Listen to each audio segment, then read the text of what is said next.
Director of Surgery at the Westchester Medical Center and Senior Vice President of Medical Operations.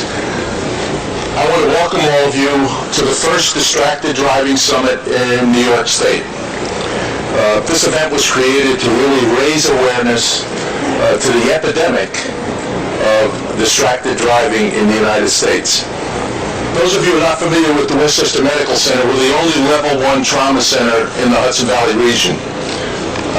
We approximately on an annual basis will treat 2,500 patients, of which 92% are victims of blunt trauma, motor vehicle accidents, falls, rather than penetrating trauma, which when I was being trained in Manhattan, in the non-gentrified east side of Manhattan, there were a lot of penetrating injuries by a variety of objects and pellets. And on Friday, the Westchester Medical Center will expand to a northern campus.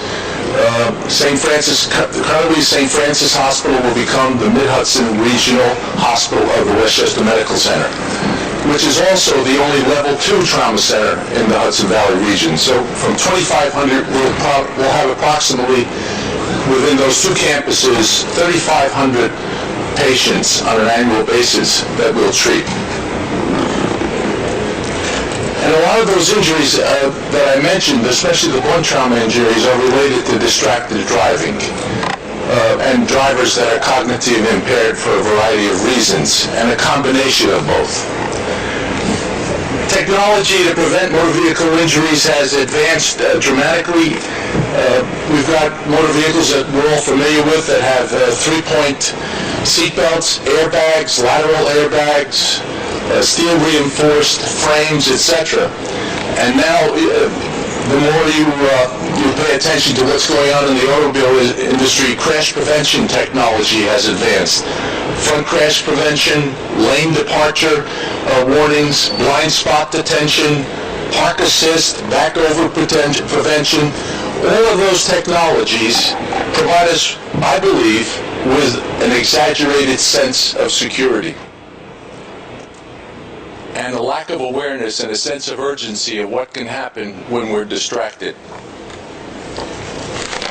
And I think with that technology and its advancement, we've got to be cognizant that cell phones, texting, using the navigation system, even watching movies. I've noticed that recently, that the drivers are watching movies. I thought that was solely in the back seat of the vehicle.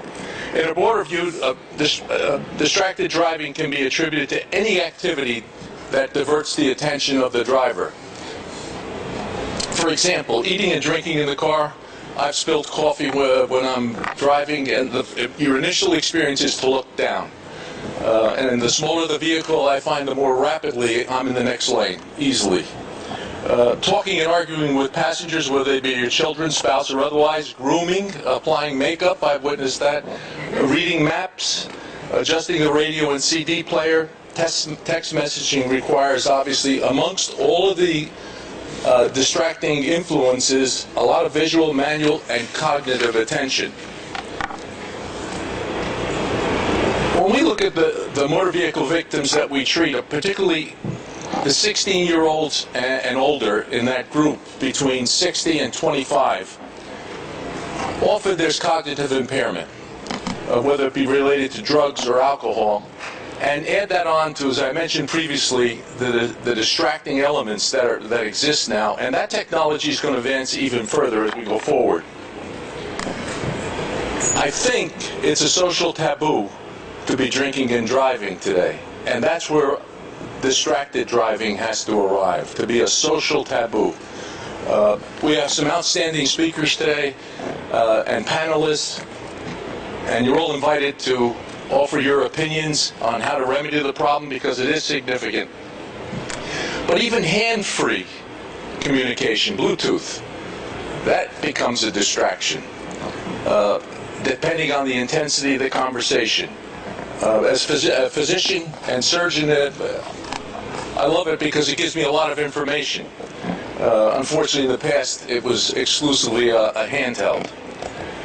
I've had some personal experience with, in 1987, My dad was driving with my mother and a 4-year-old grandchild in the back seat.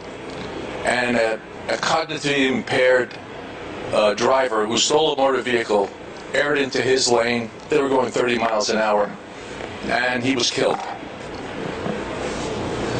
This distracting driver and cognitively impaired issue not only impacts on the individuals in the vehicle, the loss impacts on the family and the loved ones for life. So I leave you with those introductory remarks, and I really appreciate the fact that the Medical Center is sponsoring this. I'm going to invite up Mr. Ben Lieberman, who is